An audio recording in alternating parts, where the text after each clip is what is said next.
absolutely devastating.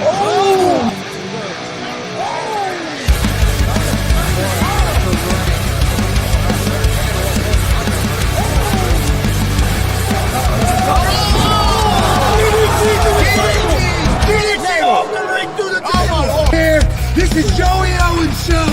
They've been trying to get me on this broadcast forever, and this is the worst damn podcast I've ever been on. So you all can kiss my ass while I win this match.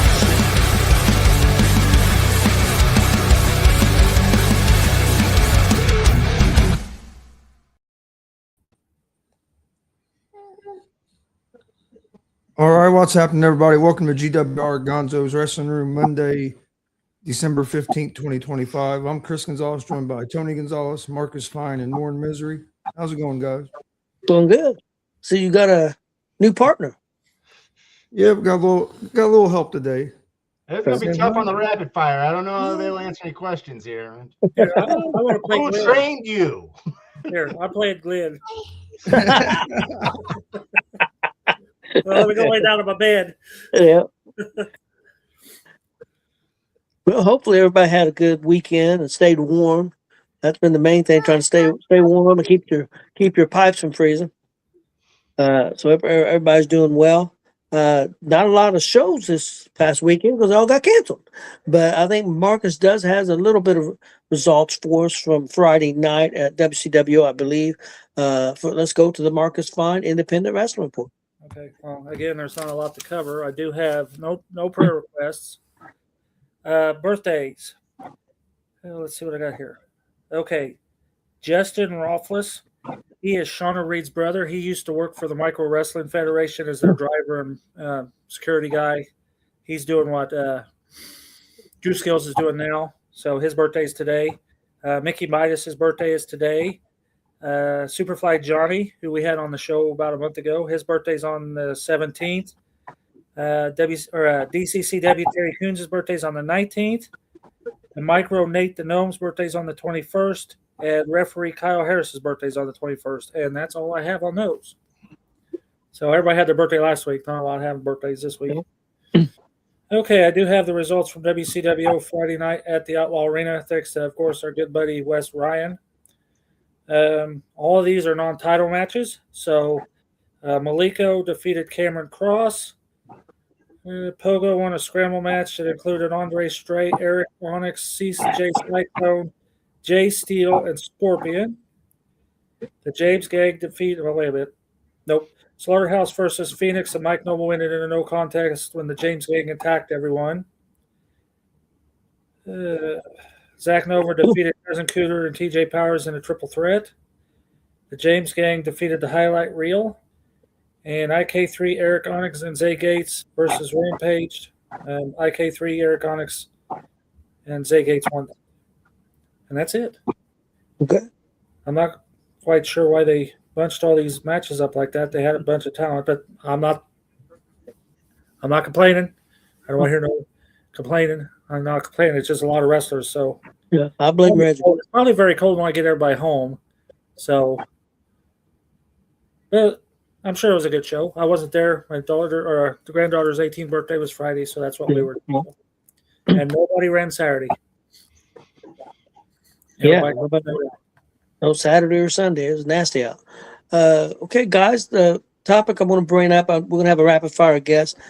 Did want to bring up John Cena's last match. Happened. Not going to go into big details on the whole show. We'll do that Thursday. But I did want to talk about John Cena's retirement. And first of all, we'll go to Marcus, and then Warren, then me, then Chris. Marcus, what did you think about John Cena's last match? Okay, well, I'm glad I had 48 hours to write this out. We'll have everything from one side of the other but I have my opinion, and it is my opinion, and everybody has an opinion, and this is my opinion, and you can't change everybody's opinion. This is my opinion, so don't jump on my ass because my opinion is your opinion. My opinion. Getting heated on the internet. Facebook, it's been getting heated. Oh yes, it's crazy. John Cena lost the way John Cena wanted to lose. I guarantee Triple H didn't go up to John Cena and say, "This is how you're going to do it." I guarantee John Cena went up to Triple H and says, "This is the way I'm going to do it. I will lose. I will tap. I'll do it my way with a smile on my face, and my career will be over." It was all him. And I bet he went up to Gunther and he went up and he says, "I will go over to you, but you are going to work for it." This was probably, I'm guessing this is the biggest upset since Koloff beating Bruno. I cannot think of another upset where they were rioting like they did. Extra security. And you got to admit, everyone in the world who was watching that in the arena or around the world was so invested in this match. This was gold. Whether anybody wants to admit it or not, everybody had a reaction.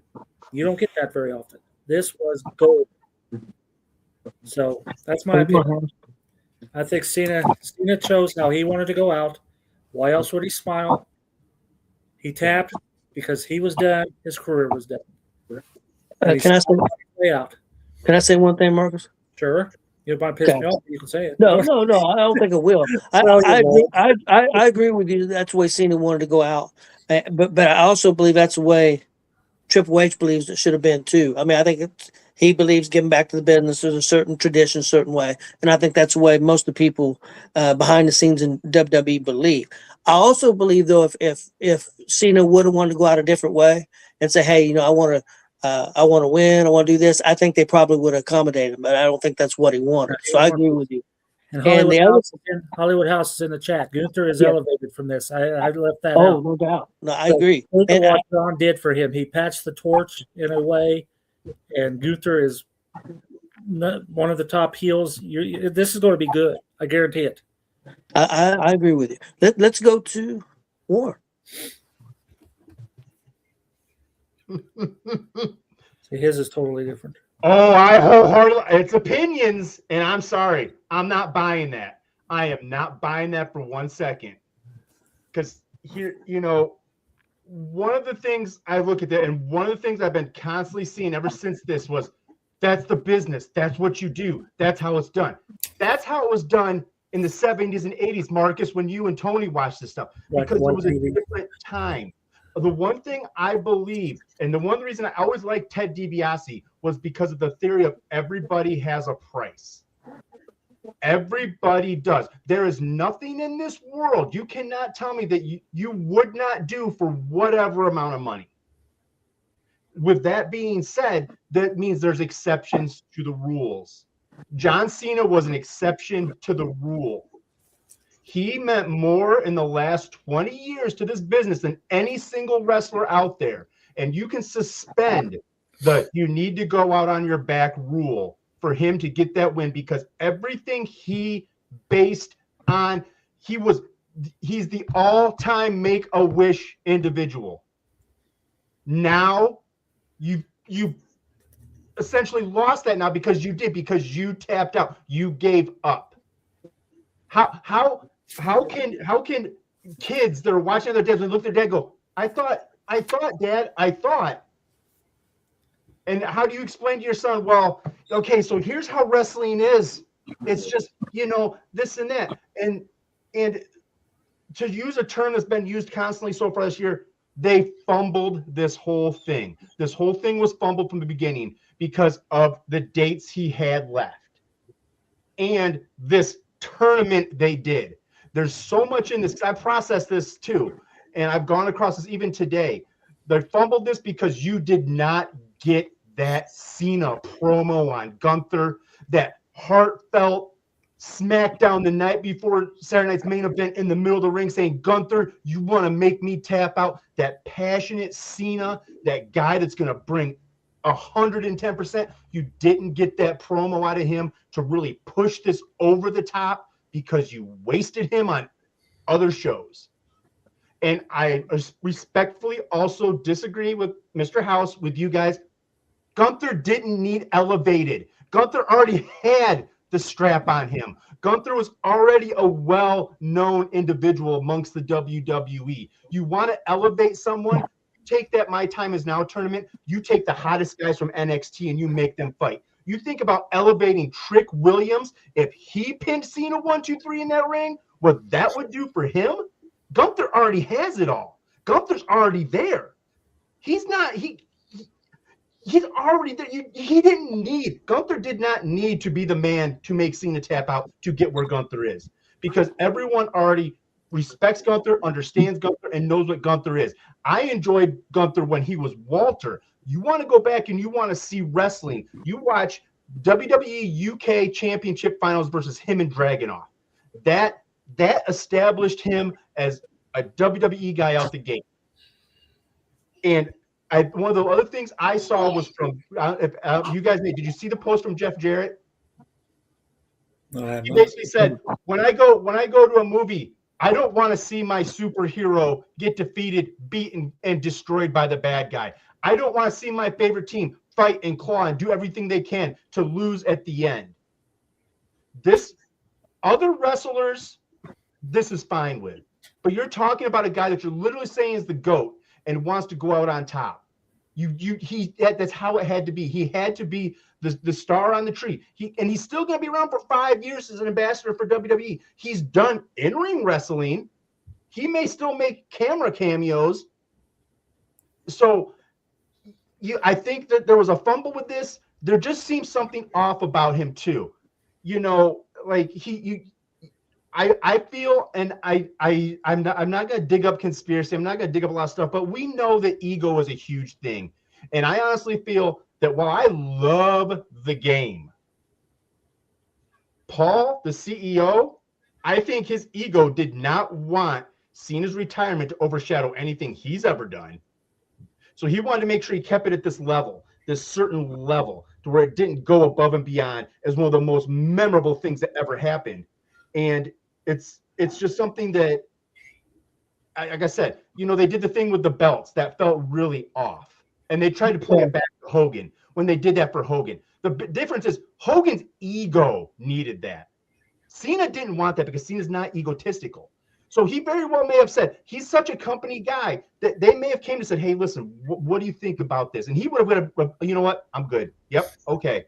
And he's gonna say, and he's gonna do whatever he wants, knowing he could have easily, if I'm totally wrong, I'm totally wrong, and I'm fine with that. If he was the one that directed and choreographed this entire thing, he said this is what he wants, okay, I respect that. But I just feel that there was something more there, because he just did not, at that end, he just seemed very off. To be, and I know it was a huge moment, but there was just something, I can't put a finger on it. But once again, like Marcus has said, and I know, Tony, I can see you're fired, you're loaded up, you're ready. No. Oh, I'm fine with it. I'm fine with it. It's all opinion, and that's just my take on it. I would have liked to have seen it different. I don't have a problem with him losing. I would have liked to have seen it different. I felt that the smile and that was such. I mean, come on. I mean that is it was so anticlimactic, and it was 19,000 people paid all that money for that. The first thing I wanted to address, you brought up, and I agree with you on one thing. 3 months ago, I would have said 2 months ago, and House knows this if he's out there. I didn't think Gunther needed it, and you could make that argument he didn't need it. But now, after this has happened, he's the biggest heel in the company. They are going to boo him out of the buildings. He went as far as belts and all that stuff. But don't be surprised when AJ Styles' retirement comes up. Guess who's going to retire? When Brock Lesnar retires, guess who's probably going to retire? Probably going to be Gunther. So I think Gunther has been elevated to the biggest heel, probably the biggest heel in all of wrestling right now. That's just my opinion.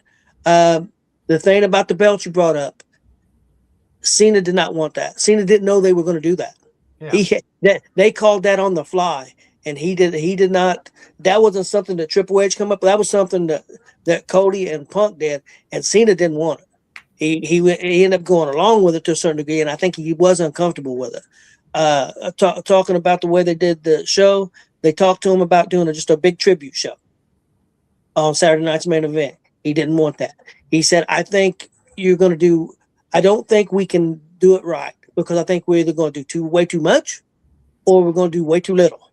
So he came up with the idea. He said this in an interview.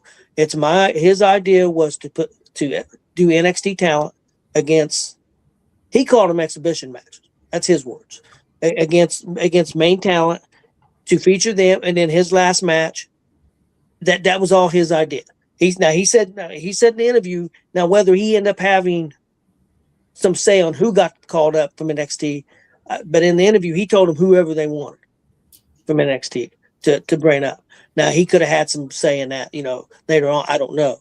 I liked it. I didn't have a problem with it because I fully expected it. I watch Raw every week. After seeing, I do agree with you. I think they missed the boat on not having a Cena promo for this. I do agree, 100% agree with you on that. But I watched Gunther's promos. I expected Cena to lose, and I expected Gunther to tap it. So I wasn't surprised. It didn't surprise me, and I thought it was a good match. Of course, I see people online, since it didn't have 2,000 flips in it, it was boring. But that's just the way some people are going to be. Well, it's like they said too. Gunther killed sports entertainment. The pro wrestler killed sports entertainment. Yeah, so maybe they're trying to remove the entertainment aspect and get but it doesn't make sense because TKO wants nothing but money. Anyways, I'm sorry. Go ahead. You're right. That's true. Now, I think if it was up to Triple H likes pro wrestling. You know what NXT Gold was and what they did, so he likes that. But also, is that going to sell? Does AEW sell? I mean, the pay-per-view sell, but as a TV product, they're struggling. But now, again, it's amazing to me you can sell 150,000 buys for a pay-per-view, but you can't get over 500,000 people to watch a damn TV show. It don't make any sense. It really don't to me. Yeah. That don't make sense, but that's off topic. I liked it. I thought it was very well done. But I also understand, some kids would be upset.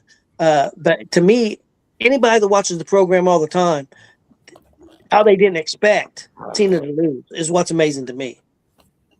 I mean, of course, I watch every damn wrestling show there is. So, I mean, whether it's Raw, AEW, I think I've missed 2 AEW shows this year. I've missed 2 SmackDowns. I haven't missed any Raws. I've maybe missed 1 NXT. So, I mean, I watch everything. So, I enjoyed it. I thought it was what it should have been. I think Cena did want that. That's just my opinion. Chris, what do you think? No, I really enjoyed it, but I also enjoyed the whole show, not just that last match. I thought the whole show was good. I thought the women showed out. I thought Sal Ruka looked real good in there with Bailey. But the match, it went about what I expected. I didn't expect John Cena to tap. I honestly thought John Cena was going to get put in that sleeper hold and he was going to pass out. I could buy that. I could buy that more than that. Is what I thought was going to happen. But I did expect Cena to lose. But yeah, I thought it was. I enjoyed it. Thought it was well done. Everybody that I watched it with here really liked it. And they all going into it thought Cena was going to win because they don't watch wrestling all the time. Yeah. And I told them, I said, no, I don't think he's going to win. And they thought I was crazy. And then when it happened, there was a few. I've heard a few people. Hey, the thing is, everybody has that's the great thing about wrestling.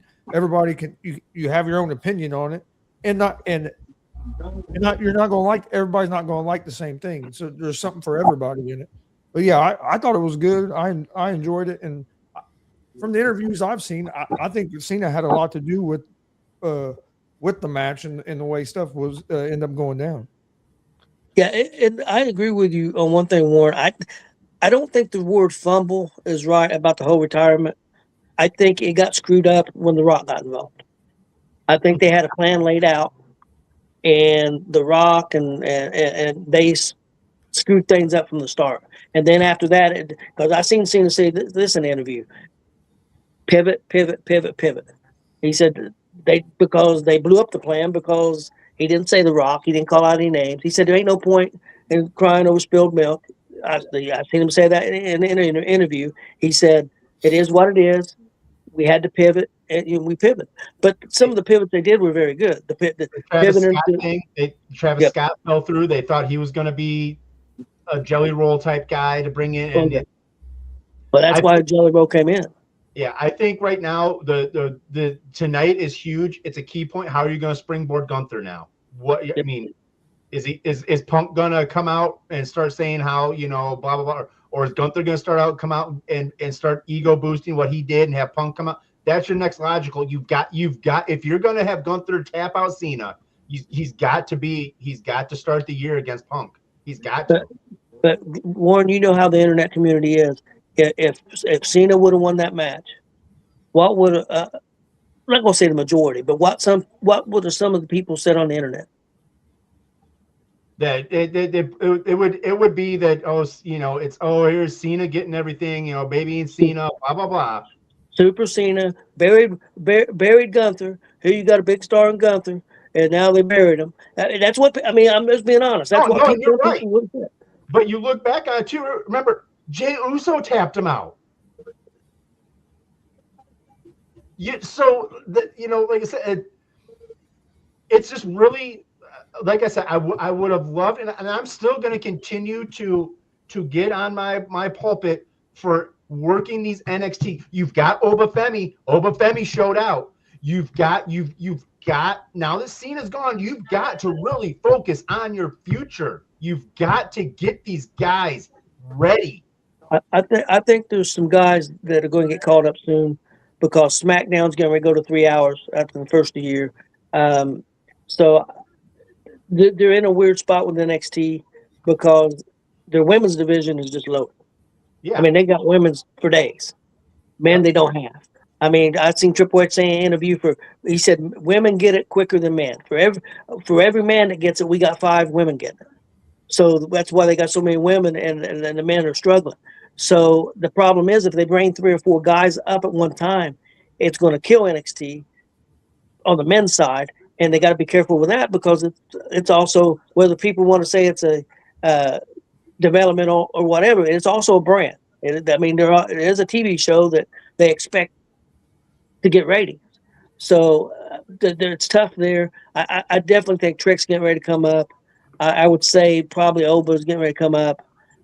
Sal Ruka, I'd be surprised. She's got no titles right now. They could take her up. And SmackDown needs SmackDown. Raw, to me, the best show that I like every week is Monday Night Raw.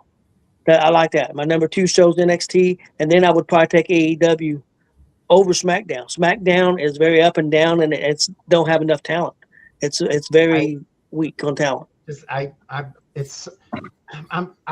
can't. I mean, I know I'm wearing the hat. I just can't. I'm having a hard time really getting invested in Cody Rhodes. I really am. I just feel. I feel he's not. It's like. Well, the problem is this is my opinion. Our culture nowadays don't like babyfaces. Yeah. And he's playing a true 100% babyface, selling the merch and all that. And I just don't think our society is big on babyfaces. That's just my opinion. I think he's doing a good job as a babyface, but I understand what you're saying. There's some staleness there. There ain't no doubt. There's no doubt about that. Honestly, I think they should have Drew beat him. Yeah. I think shake things up. Speaking of like Drew, what'd you guys think of the tribute all the talent did? Wasn't that was really cool? Yes, I thought the video packages they do that. WWE does that about as good as anybody. I mean, the video packages and all that stuff was really good. They just kept going back to Drew, and he's just like, "Leave me alone, leave me alone." I was like, "Fine." then finally he did. And you know, most of the talent didn't know where it was going to go. I seen a video clip of CM Punk and Bayley watching the show. Bayley was very upset that John Cena lost. Well, did you see Lilia Garcia too? Yeah, I didn't see that. Announce it because she's down there in tears. I don't know how ultimately true it was, but there was sort of some people saying that Cena even surprised Gunther with it. That there's been some speculation. Either Gunther's one hell of an actor, or maybe Cena changed plans. Well, yeah. I know. After the match, you can see Gunther look up at the referee and ask the referee, "Did he tap?" Yeah, I mean he did. He did have a surprised look on his face. Now let me ask you about this. Yeah, if you watch it, because I know when I saw it, I was like, Gunther just asked him if he taps. So I want to ask. I mean, you never know. I'm gonna ask Marcus first because that's been a lot of the people, and Warren did mention this about it falling flat. Because that's been a lot of the criticism is about Cena smiling and then tapping. Marcus, what do you think about that? Well, I already said it. He was smiling because it went the way he wanted to, and he went out the way he wanted to. Okay. He was done. He smiled. He was done. Warren, what what if he would have just tapped out and not smiled? You think that changes things in it? Initially, when I saw it, I thought maybe they had the wrong camera. I thought maybe they're like, no crap, don't do he like. And then the more I'm reading, it really did. We all go down the rabbit holes of psychological storylines and things like that, and how people were saying that it was this sort of like he realized that he always said, if you want to get to where you are, you've got to come through me. This new generation, you've got to come through me. And he finally realized that he can't keep up with them anymore. And he had the epiphany. And that was sort of the smile. It was like he realized that, oh, I'm now free of this all now. This is going to be in good hands. I don't see as the things I like. It's a sleeper hold. How are you supposed, I mean, at least the smile made things talking, made us talking. People are talking about. If he would have just been there and just sort of, everyone would have been like, he looks completely disinterested. Like he didn't get the smile. At least gets people talking. If anything out of this entire thing, I could say to the world, to you guys, to everyone else, is what they did is they've got everyone talking. It's true. I read an article that WWE got the response they expected. They expected boos. They expected some people love it, some people middle of the road, and a lot of people hating it. And I think that we'll see. Like I said, I think I really 2 months ago I didn't think Gunther needed it. I said on House's show, I was typed in. I said, "Hey man, I thought the right guy is let's shock the world and let's have Carmelo Hayes win this thing." That was my thought. Yeah, but you would have been putting a lot of pressure on Carmelo. And if that's it don't how you work, find out. That's how you find out. I agree. But if it don't work, he's done. Exactly. And so you're not going to continue to keep mid-carding him, wondering what's going to happen. But I will say this: ever since that tournament and his matches with Gunther and stuff, the crowd has really gotten behind him. So, and that's something he was missing. He couldn't get over. Now he's over. So now I'm hoping that the rise can come for him. But they really did. I mean, they've got the biggest heel in wrestling right now. Now, whether they can keep that going, that's the key. Chris, did the smile bother you? No, it didn't bother me. It didn't bother me at all. Oh, hold on. Yeah. I got something popping up here. I think Justin Danger. Hey, Justin. No, it didn't bother me. I just took it as the end. As John Cena is saying, hey, the end's here, and I'm good, and I'm okay with it. I'm good with it. Yeah. I mean, that's what I took out of it. But yeah, I didn't have a big problem with it. There was one thing about the show and in general that hit me, and because I'm not going to talk to you guys on Thursday, but also happens over on AEW, and I'm starting to see it happen a lot. It's really starting to irritate me and really starting to bother me from the fans.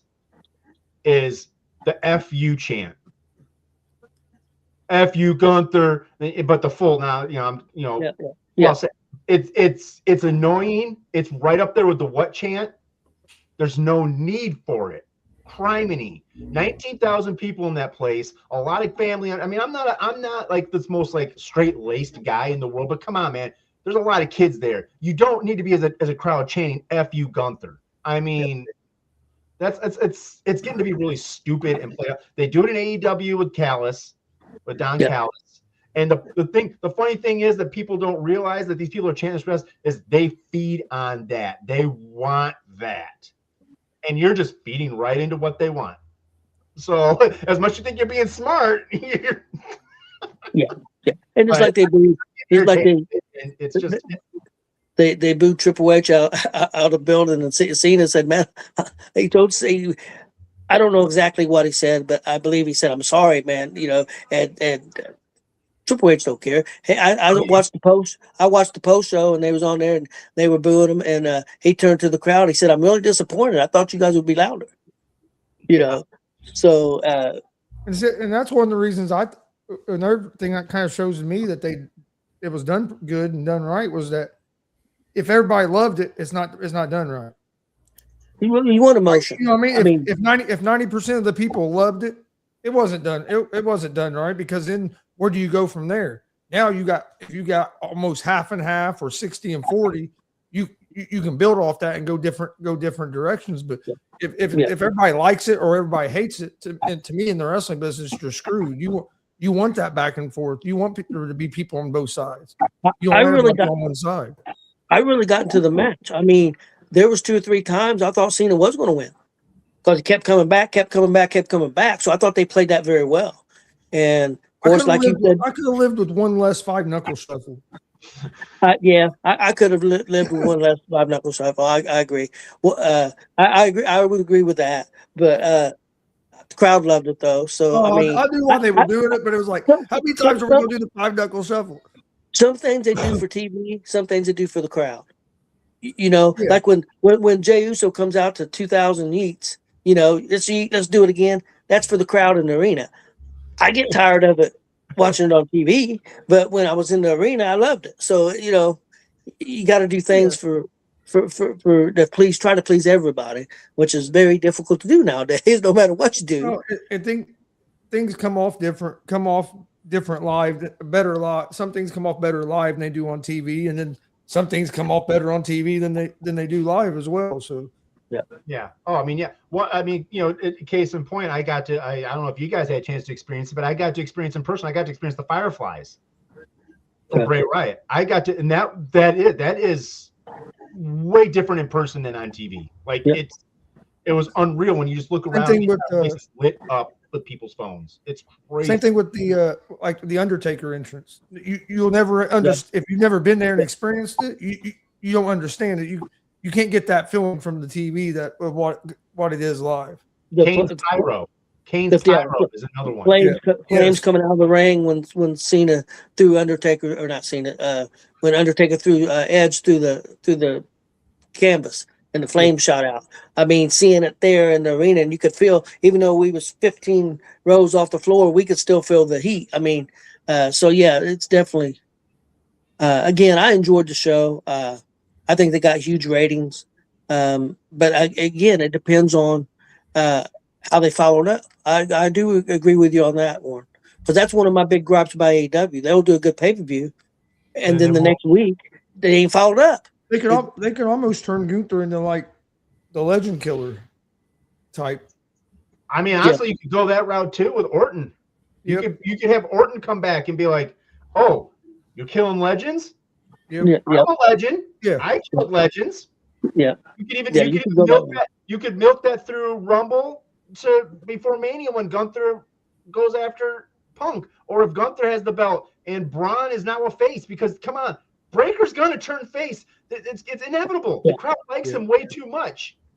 Marcus, I seen a guy's take said that he can't stand Gunther because a sleeper is the most unrealistic finishing move of all time. A sleeper. Now, if you really do the sleeper and you do it right, that's a lot more realistic than a damn RKO. I'm not trying to be mean, but and don't get me wrong, I like seeing some of that stuff. But which is more realistic, a sleeper or a Stone Cold Stunner? Well, it depends. It's when you use it. A sleeper's a rest hold. Yeah, but I mean, a stunner. How hard is it going to be to get a guy on a stunner? I don't know. Vince McMahon couldn't do it. Well, that's true. My knees are shot. WWE and Hulk Hogan made money off of him dropping a leg on someone. Yes. Probably one of the worst finishers of all time. And I mean, honestly, you look at things like the AA or the FU or whatever, it's not. No. You know. Most finishers aren't. You got to suspend belief. Yeah. That's the thing with wrestling, is you have to suspend belief in what's going on. And, you know, I mean, for crying out loud, Mae Young gave birth to a hand. You know, let's.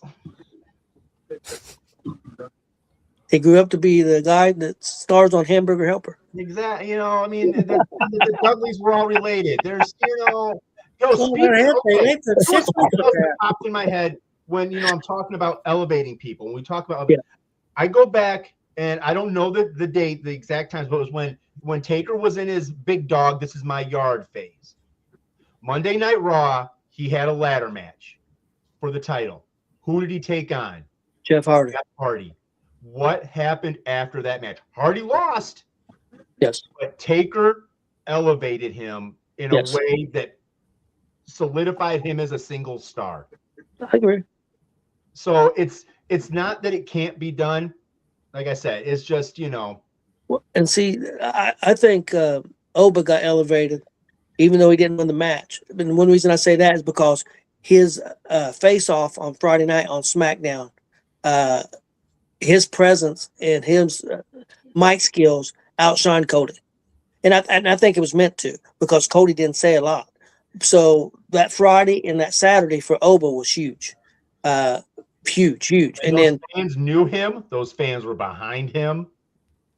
and So we've all said that it was going to happen. We've all been on this show, and we've said that this guy's a beast. And we knew it was going to happen. It was just a matter of time. Man, real quick before we move on and have our guest, Leon Slater, man, he works for TNA, 21 years old, gets to be on John Cena's final show. I mean, don't even work for WWE, and he gets to be on this show, and he's 21 years old, and gets to show out and show what he can do. It was good for him and good for TNA also. And what about his quick thinking? His quick thinking on Styles' botch. Yep. To run and try to get the pin to try and to really help them get from try to keep it going. As I was watching that too, I was sitting there thinking, I know we're trying to get to our guy, and we'll get there in a second.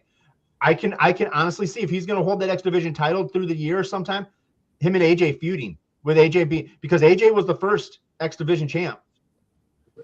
So you're talking two guys that could go, and AJ could go and reclaim that one final time.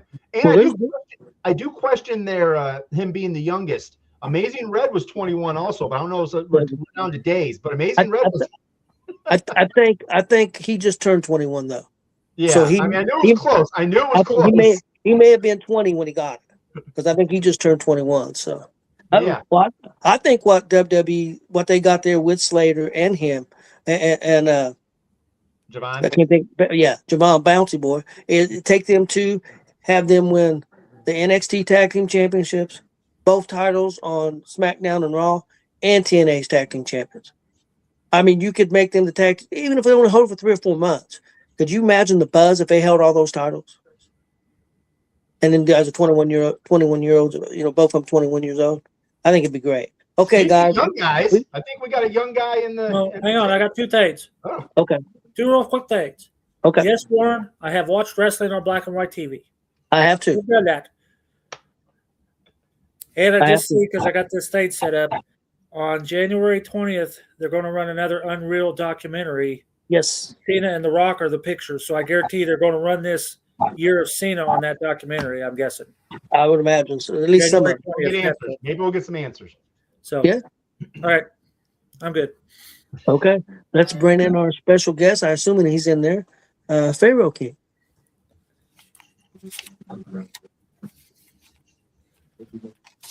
Hey, how's everybody doing? Hey. Doing good. How are you? Doing all right, sir. How about yourself? Not doing bad. I've got to see you wrestle a few times in a couple different places. Yes, sir. I hope you're doing well tonight. Hope you're staying warm.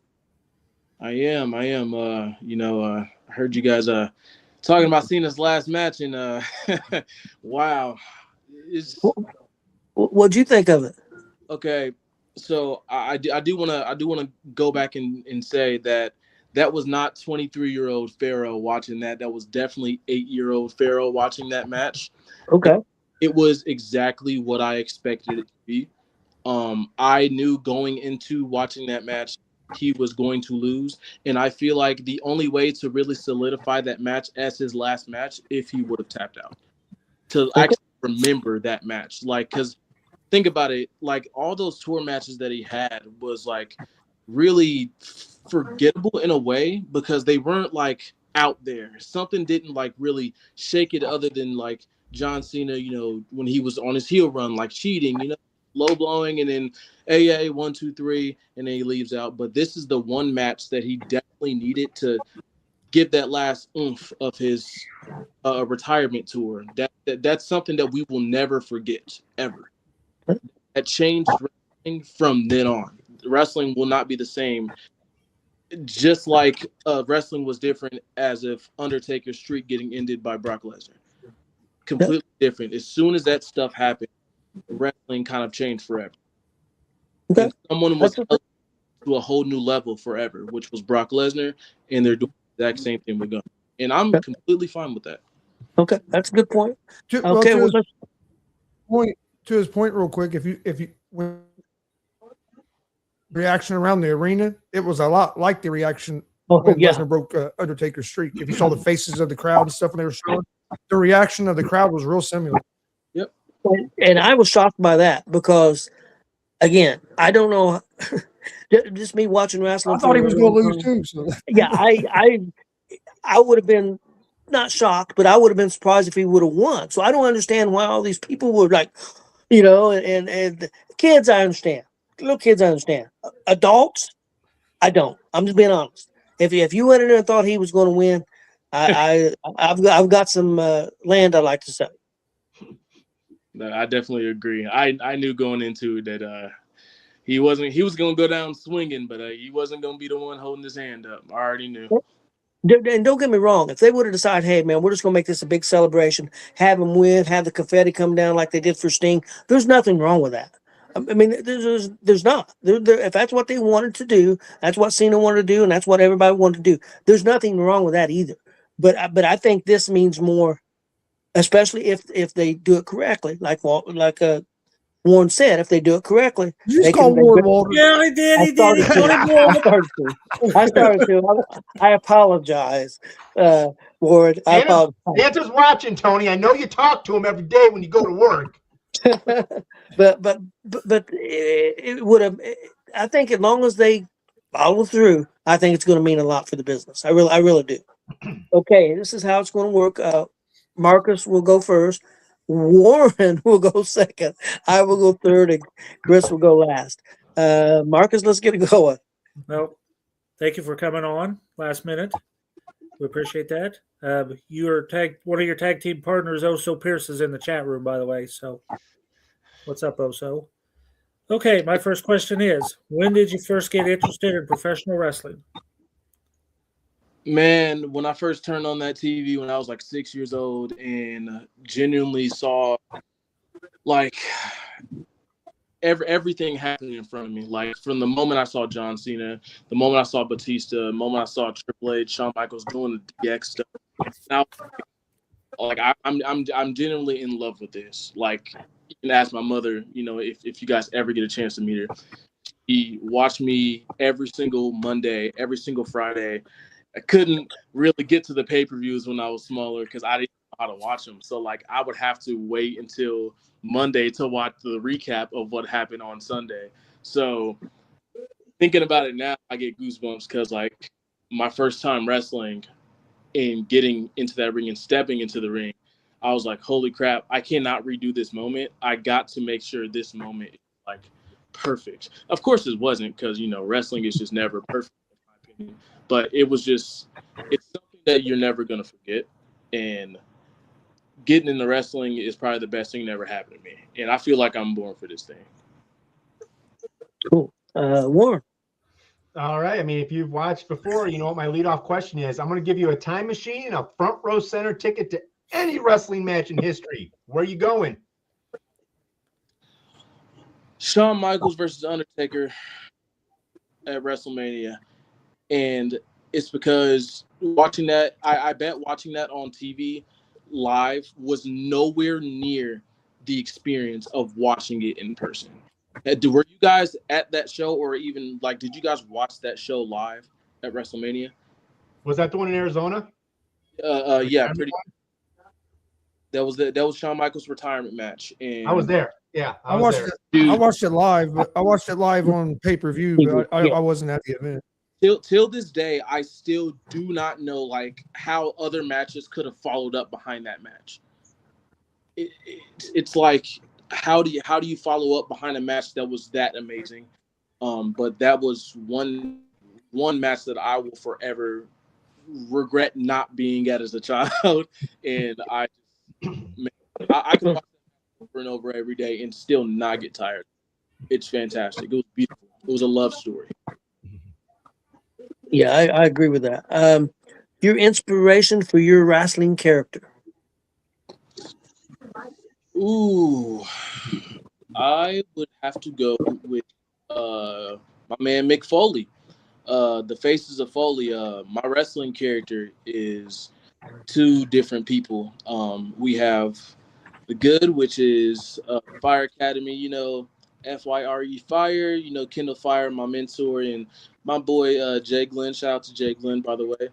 And we go around, we spread the positivity, we learn as much as we can, and we take titles, we take names, and we just teach everybody the way of the Academy of Fire Arts, which is nice. And then there's PK, which is the realest one. The one that kills the heroes, that exposes the heroes for the frauds that they actually are. Like Zach Nova and Mark Magnus and Zay Gates. And by the way, Mr. Fine, I heard you say earlier that Rampage apparently lost to IK3 and Eric Collins, which is definitely not true. We pinned Zay right in the middle of that ring. And guess what? Your boy IK3 tried to run on back in that ring, and he got slammed by my boy Oso, which was right in the comments. Shout out to Oso as well. So we actually defeated Zay, and we plan on doing the same thing in Cage Miss next week. Deal with that. I'm only the reporter. I wasn't there. I'm the only reporter. Uh-huh. Okay, Wes Ryan, give me that info. You want to go beat him up? Yeah, my permission. yeah, I agree with that. Beat West Ryan up. Yeah, Marcus throw Wes under the bus quick. Hey, I just got yelled at. I'm only the reporter. You want to go back to the source? Get the source. Yeah. Go ahead, Chris. Oh, my turn. Yep. Let's see. We'll start out with what was the hardest thing for you to learn when you first got into the wrestling business? Slowing down and taking your time. I think that's the most important thing ever when you're in that ring is don't rush. Take it step by step, man, and don't overthink things when you're doing them. And I think still to this day, I'm actually still learning how to do that. Even when you think you're going too slow, go slower. It tells the story. You can't rush a painting, man. When you're painting, when you're in that ring, you're making art. And I still think I need to continue to grow into that lesson and just take your time in that ring, paint, watch your colors, and be careful of the way you're finishing the paint. If you guys know what I mean by that saying, because at the end of the day, when you walk out of that curtain, it's all left in the ring. Whatever you just did is all left in that ring right there. You can't redo it. You start off with a blank canvas and you end with whatever you end off with. Marcus? Okay. Will Asher's in the chat. And TJ Powers, what's up, guys? Okay. When did you decide this is what you wanted to do, and who trained you? I decided this is what I wanted to do a couple years ago. I trained at WCWO a couple years ago for like it was about a couple months. I trained with the twins, Rachel, Dex, and Andre Stray as well. And then I had to take a break due to family reasons, unfortunately. But I ended up coming back and getting heavily into it a lot more than what I did the first time. And I had help training from Sisu Sarvasa. That's Pops. I love him to death, man. He's a wonderful guy. And he taught me a lot of things that I know. I definitely gotten a lot of advice from Kendall Fire, and just continuing my training with WCWO is kind of like what I've been going back to. WCWO is basically just my home. I love it. I love it so much. It's an amazing company. I love Pops, He's always done, the most for your boy. He after every match, he tries to talk to us if he thinks we could have did something right, or if we did something that he didn't really like. He's always ready to give that correct criticism that I just love, and same with everybody backstage. Actually, it's just a very lovable place to be at. So WCWO is definitely where it's at. Okay, Warren. I've got two because I've got to ask the one for Kelly's question. Who's your Okay. favorite super fan, Marcus Fine or Kelly Fine? I don't know, man. Cause Kelly, I think I remember in that casket match, I'm pretty sure she gave Will that cane that he hit me with. So I don't really know. I'm on Kelly's side right now. I'm gonna go here. At least he doesn't give up weapons to beat me. Okay. It's a Christmas miracle. It is. Marcus got another one. Got another vote. We might hit 10 before the end of the year. Maybe. My question is, Marcus showed me your most recent match. There was an EPW, Academy of Fire Arts. You guys are hot. You're doing a thing. How did that all come about? How did you guys all get together and create this hot thing right now? Okay, so the start of the Academy of Fire Arts started with he introduced me and Kendall, and hey, we're just two guys in the wrestling business. Obviously, I'm a rookie. I don't really know what I'm doing too much, so I'm like, hey, you know what? Put me with somebody, and we're gonna make it work. So me and Kendall gets to talking, and we're having all these crazy ideas, and me and him have all this stuff in common, and I finally end up meeting him after about a month of me talking over text and everything about everything. And get this, we maybe talked about a couple of things at the first ABW show that me and him were gonna debut at, and we kind of just clicked in the ring immediately. We got that I was speed and he is the power.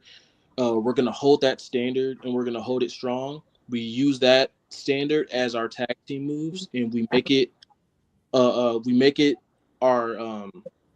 how do I say this? Our strong suit. So we can switch that up anytime we want to. I'm not a small guy. I'm very middleweight. So if I wanted to, I can switch to the power, and he got a little bit of speed into him. I'm telling y'all, I know it's Kindle Fire and he got a little to him, but he definitely can speed things up when he wants to. I'm telling you, I love the guy. We make it our strong suit to keep the speed and the power, and definitely show it off as much as we can. But that's really it. And Jay Glenn, he's a fantastic asset to our group. Actually teaches me a lot more things than I thought I would know. He would watch us in the ring, and he'd be like, "Hey, come here, I need you to polish this move. It looks a lot better if you do it this way." And I'm like, okay, let me try it that way. And turns out it actually did look a lot better than what he was telling me, So he's basically half my teacher a little bit, Even though me and him came in the same year, he sees things at a different perspective than a lot of other men that I basically ever known. And I am very respectful when it comes to constructive criticism. I never take it the wrong way ever, even if I just had the worst match ever. I will sit down and I will listen. There's just some guys in a lot better of a light than I would have. Your favorite moment and match you've had so far in your career? That's a hard one. I literally wrestle so much. Favorite moment. I guess it had to be recently. Yeah, I'll tell this one. So at the end of the tag team match where I wore my first round of gold a couple weeks ago, I get thrown out after accidentally frog splashing Mr. Broadway. Apologies. Again, I was just trying to save you. I get posted, boom, fall to the ground. I'm like, ow, that really, really hurt. I'm on the ground and I hear, a little bumping and thumping or whatever. I'm trying to get up. And then I hear that bell ring and I'm like, ugh, I just probably cost us this match. And I look up and one of the guys that's sitting down, one of the fans, he's like, get up, man, you won. So I'm like, what? I won? So I look up and Mr. Broadway had the titles up. I was like, I won. Oh my God. And I started screaming. I was like, because I'm like, that was like the 8-year-old me. I was like, did I just actually win? I won a title for the first time. Wow. So I get in there, hop in there. I don't even know how to act, man. Like, I didn't know what to really do. So I grabbed that title and I hugged it like it was my own son, I hugged that title so much. And like, if you guys ever go back and watch it on EPW's channel, like all that reaction and stuff it was so genuine. And I forgot that I was even in the center of a ring for a moment. I'm not even gonna lie to you guys. So it meant a lot to me, and I was very grateful. I was extremely grateful for that, and I'll never forget. Chris? What's been the best piece of advice somebody in the wrestling business has given you?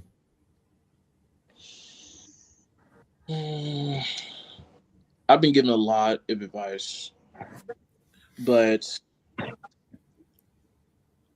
I don't think it was somebody that gave me it. It was more about like a rule that I went by the minute I got to WCWO is don't be sucking. Don't be sucking. Genuinely, like it's just that the way it is. Just hey, don't be sucking. Get in there, handle your business, and get out. And I love it. I love every second. I think that's I think that might be the number one rule back on the wall back there in the locker room, if I remember correctly. It absolutely is, man. Okay.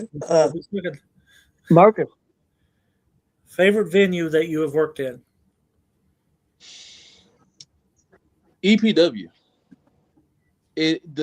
Have you guys seen EPW's enormous ring? Like I could barely get myself up on it. It is gorgeous, and I love it. I love everything about it. Don't get me wrong. I love all the other companies I work with. The rings are fantastic. The atmosphere is great, and I love everybody at every other company. But EPW stands out specifically for that for that ring and for the loving crowd, and it's just fantastic. I love it. I do. Is it a taller ring? Is that what you're saying? Oh yeah, it's very tall. I've seen tall boys before. Now, how hard is it to take a bump from the over the top to the floor? Because now you got further to go. I haven't taken one to the floor yet, but it's gonna suck when I do. It's gonna suck. Yeah, the guy in Marion has a tall boy too. It's almost twice as tall off the floor. It's way up there. So, oh yeah. Warren. All right, you talked about you and your tag team partner styles. What do you prefer more? Do you like to be a guy that comes off the top rope and bring some havoc, or you like to stay on the mat and do some more physical and technical? I was just saying that I'm kind of an in-between guy, but I love to get airtime. Airtime is really fun. You feel like you're flying basically until you land. That is, you fly for about 2-3 seconds. You feel like you're in heaven, and then you really start feeling gravity shift you back down whenever you're about to hit. So, it's fun for the first 2.5 seconds. You're not about to seriously probably get hurt, but I would definitely prefer getting airtime over technical wrestling. Don't get me wrong, technical wrestling is fantastic, but I just like the better. Airtime is fun. You get to be in an old school Survivor Series match. Who would you pick as your 4 partners? You get to pick anybody that you want. Ooh, okay. So even legends, right? Anybody. Let me go with Brock Lesnar. I think that's all I need right there. But really, let me get Brock Lesnar. Let me get Prime Batista. I need some speed in there. Actually, let me get Shawn Michaels as well. And then let me just straight up get Rey Mysterio. Got a lot of power and a lot of speed. Yeah, mainly power though. Power Yeah. takes over everything at the end of the day. But I need that little bit of speed, and plus, I'm kind of in between. Me and Rey Mysterio can mix things up a little bit. And then when I need the rest of the ring to clear out, I'm gonna just tag my boy Brock in there. All right, Chris. What's the thing you love the most about the wrestling business, and what's something that you hate or dislike about the wrestling business? Tell you what, there's nothing that I hate about the wrestling business. At the end of the day, I understand that everything is business, if that makes sense. There's no wrong decision and there's no right decision. There's only a decision, if that makes sense, guys. And then that's my opinion, solely. But something that I love about the business is how every match tells a story, no matter what it is. It can be a bad story or it can be a good story. It can be an in-between story, but something always tells a story, and that's why it is important to slow down so you can tell that story. You can't read a book going a million miles a second. You got to take your time with it and actually tell what your story is, and that's how you're supposed to get drawn into things. That's how matches become interesting, when people can understand where you guys are coming in that match. Okay. Marcus.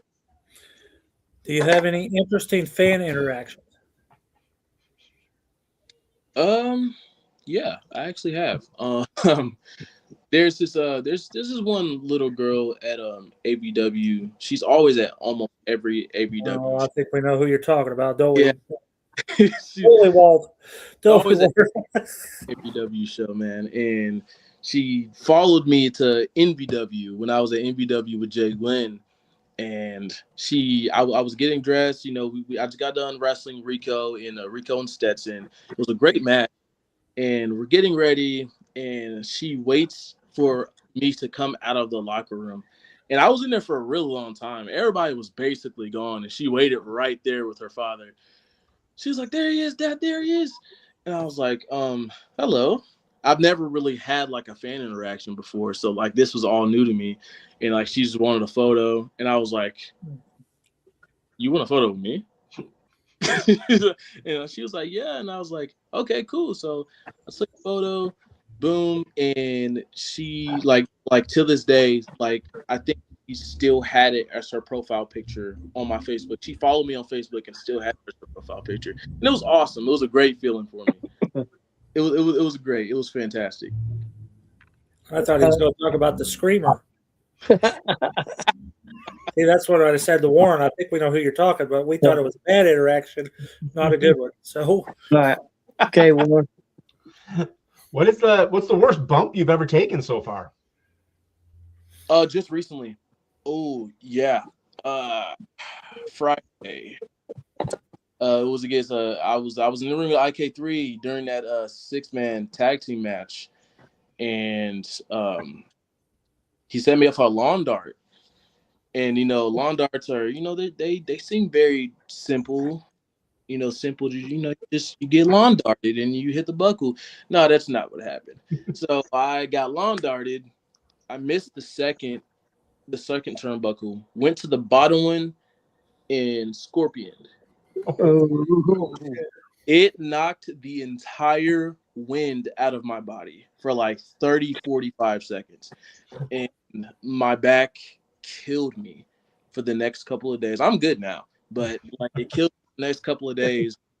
The match ended up ending in I went back there and I collapsed almost immediately. Like I got through the match, I got to the next spot, and we did whatever. But after the match ended, I got back there, I collapsed, and IK3 says, he's like, man, I'm sorry, you know, what I should have explained that to you better. I'm like, okay, that's cool, but come here. I said, come here for a second. I grabbed him by his cheek and I said, hey, man, can you never do that again? I said, Father the Father. I said, I'm a dad, man, and so are you. I have to pick my son up every morning. Yeah.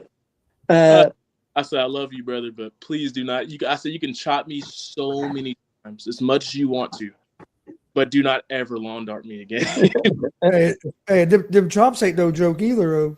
I know I've taken shots, but it's just like I can never experience that lawn dart feeling ever again. Felt like I got. You get to train and learn from anybody you want for a month. Who would you pick?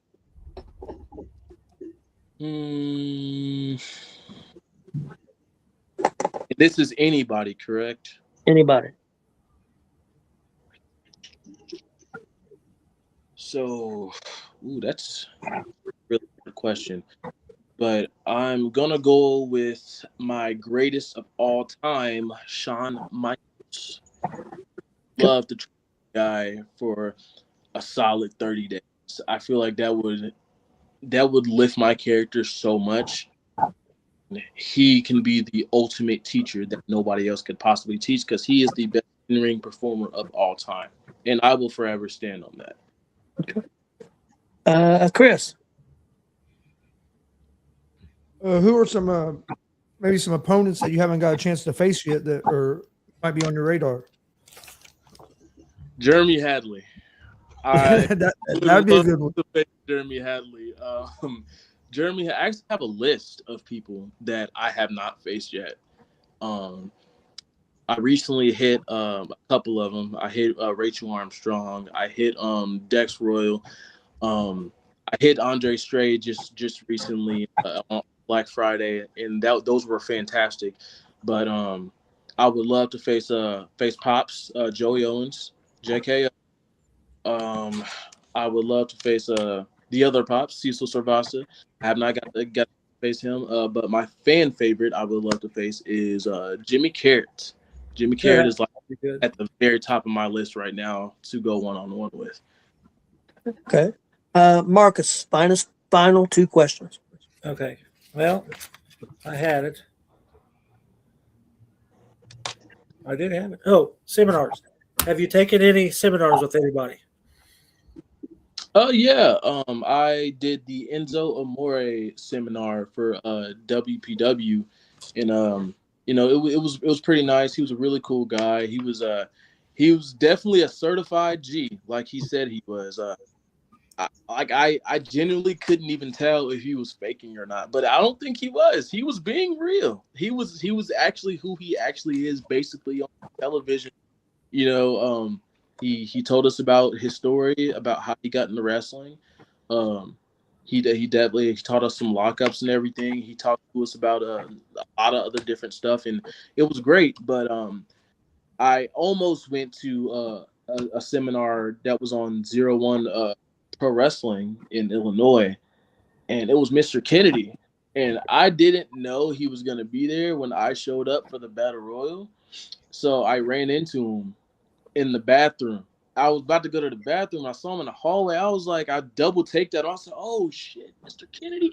And I fanned out a little bit. And I was like, man, I used to play SmackDown versus Raw. I played you on PS2. Like I hated you when I was little, man. And then I calmed down a little bit. I said, my name's Phaoah. Nice to meet you. I talked to him a little bit, and he expressed that he had like a wrestling school down in Minnesota. And I didn't know he ran one. And then I asked for a picture at the end, and that was really it. And then we talked a little bit more, and then we went about our certain ways. But I think those are only two. I didn't go to the Kennedy seminar. I just met up with him and talked with him for a while. But I've only been to one seminar so far. I do definitely want to go to more. Warren. I am the acting GM at AVW, and I do need someone to take out the Cecil Cerveza trash, so I may be calling you soon. Anyway. Anyways, WrestleMania is known for their big entrances with live bands and live music. You're coming out in WrestleMania. Who's playing you out, and what song are they playing?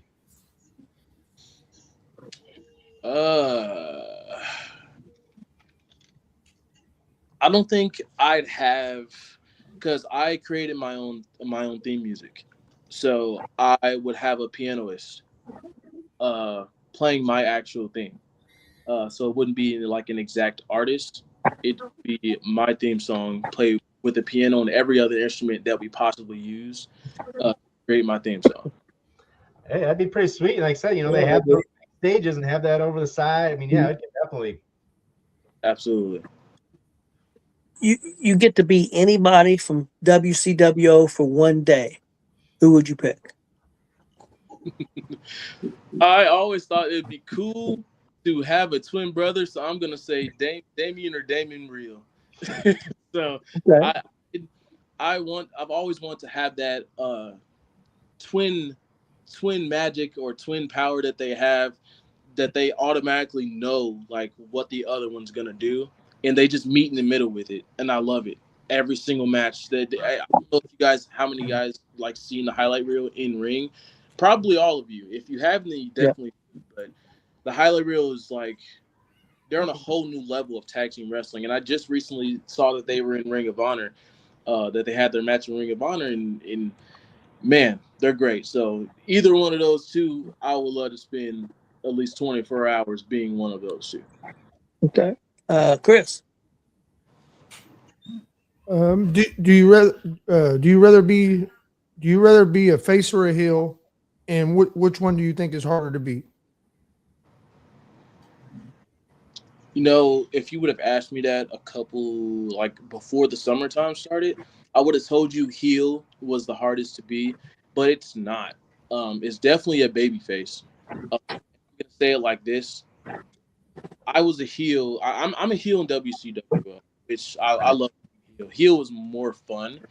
It's so much more fun than being a baby face, and I guess being a heel is a lot easier to be a bad person than it is being a good person. When you're a face, you can make these mistakes, and you'll pay for it. Basically, the crowd would definitely let you know. The crowd is harsh. Wrestling fans are harsh. They will definitely hold you to everything that you're doing. So if you botch anything, if you say the wrong thing on the mic, you can get a crowd of heat just from that. You really can. But they're very wishy-washy. But unless you're fighting, somebody like Jeremy Hadley, then you're always gonna have the crowd on your side, man. It doesn't matter what you do. Okay, Marcus, final question. All right. Funny story time.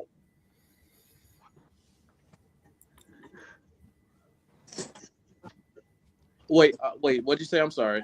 Oh, it's time to tell your funny story. Did I tell you needed a funny story? Oh, yeah, you sure did. Okay, good. Thank you. You're like, what?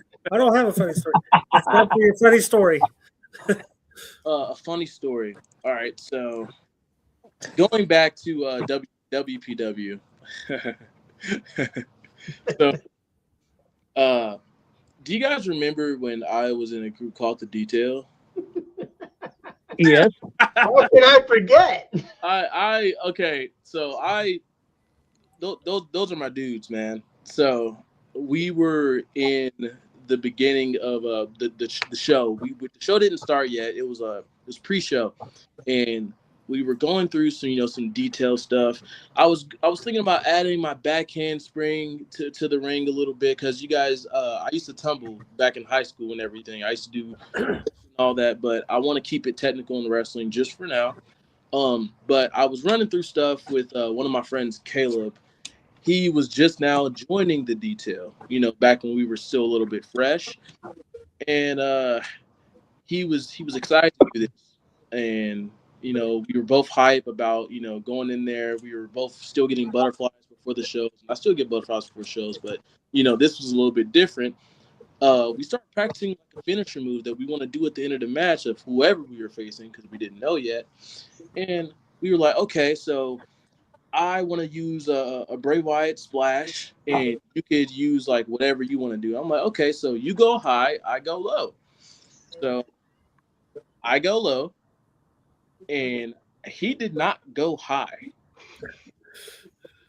He ended up jumping not very high, popping his knee out of place, and then the whole thing swelled up to like one of the biggest golf ball size. Like I was really confused how it happened because I was like, dude, I went low, you going high. How did you mess your knee up? And then he limped off, and then he had to go to the hospital to get it drained because it swelled up so much to the point fluid was inside. And then he never got to debut as one of the detail because he didn't go as high as he thought he was going. Okay. Yeah, till this day, I still am a little confused on how that happened to him. If like none of what we did involved his knees at all, so like I'm still misunderstanding how he did it. I don't think he really knows for real. Okay, Warren. Before I get to my last one, I just want to say, I mean, you know, we've shared locker rooms before.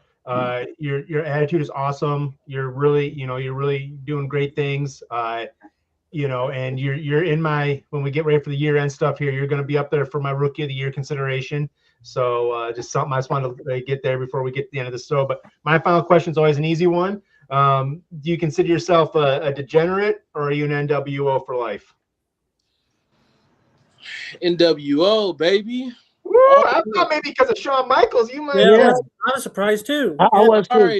Sorry, dude. NWO. Yeah, I'm an NWO. I'm an NWO. I was surprised. Okay. My last question is favorite meal to eat and favorite snack. Go-to snack. You know what? I'm gonna stick with the childish mind in my head, and I'm gonna go chicken tenders. You know? Okay, Dom. And favorite snack, Welch's fruit snacks. Okay. No other fruit snack can compare to Welch's fruit snacks. And not We're not being sponsored by Welch's, by the way. Everyone out there. We're open to it. We're open to it. Hey, yeah. Well, we got a spokesperson right here. Logo on the packaging. That's fine. Yeah, but you know what? I never thought about it, but you're right. Welch's it is the best. They are. All right, Chris. Excuse me. What I do with my last question is give you a chance to promote yourself. Let people know where they can find you. If you have merch for sale, any upcoming shows, social media, all that good stuff. Social media, you can find me by Ellis the Hustler on Instagram and Ellis the Hustler on TikTok and LaFaro Ellis on Facebook. Merch is definitely coming soon for both of my sides, my dark side and my light side. Academy of Fire Arts. We're definitely working on a good amount of merch on the Academy of Fire Arts. Dark side, you know, he doesn't really like too many people, so you know, you're probably not going to get too much out of him, but, you know, he'll see what he can do. You feel me? So yeah, catch me at WCW, catch me at WCW now. Later on in the future, definitely going to be expanding to a few cities. In August, plan on taking a trip to New York, see what company we're going to wrestle at there, but definitely going to head to New York next year. In Milwaukee, maybe. And Chicago, most definitely gonna head there too, but that's a surprise for later. All right. I'd seen a video we were talking with JBL, and he talked about how he didn't want any merch of his to be sold because he was such a heel that he didn't want people wearing his stuff where it looked like people liked him. So he's like, that's why I never wanted merch. He goes, I never wanted merch because I didn't want people to think that they liked me because I wanted to be such a hated individual. Okay. We really appreciate you being on with us today. Yes, sir. Thank you guys so much. I really appreciate the time that you guys spent with me today. Did an outstanding job. Well, we will definitely reach out to you and maybe have you on again sometime. All right. Thank you so much, sir. Hey, you have a great night. All right, you too. And just remember, Mr. Fine, Rampage rules wrestling. Just kidding.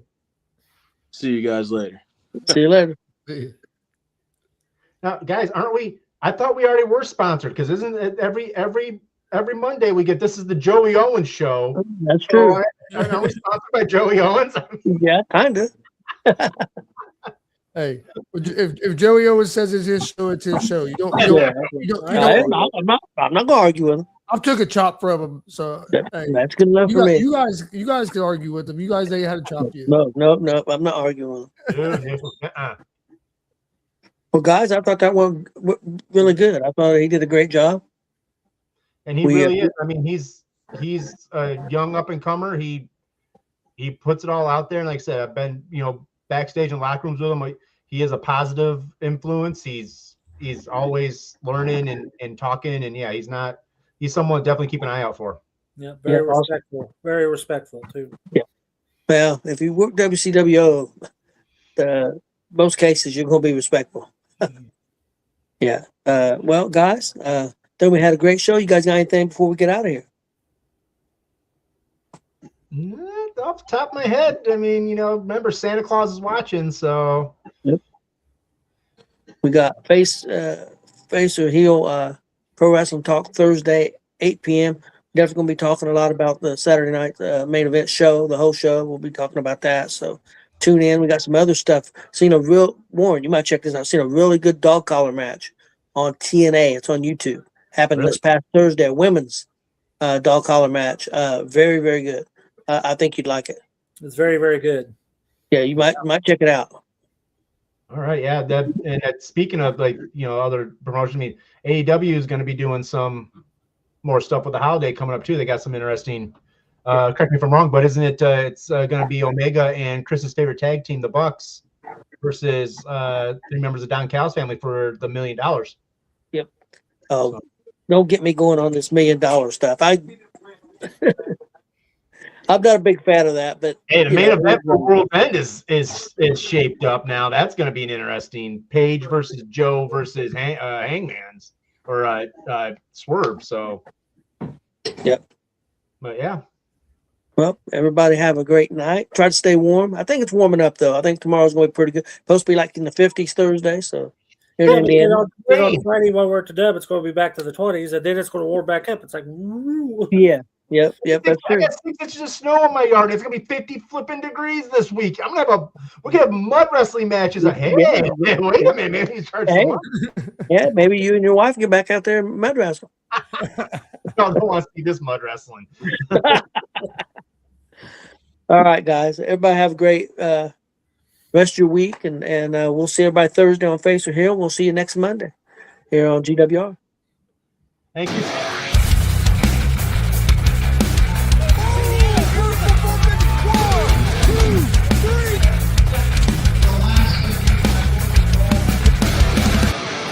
That'd be absolutely devastating.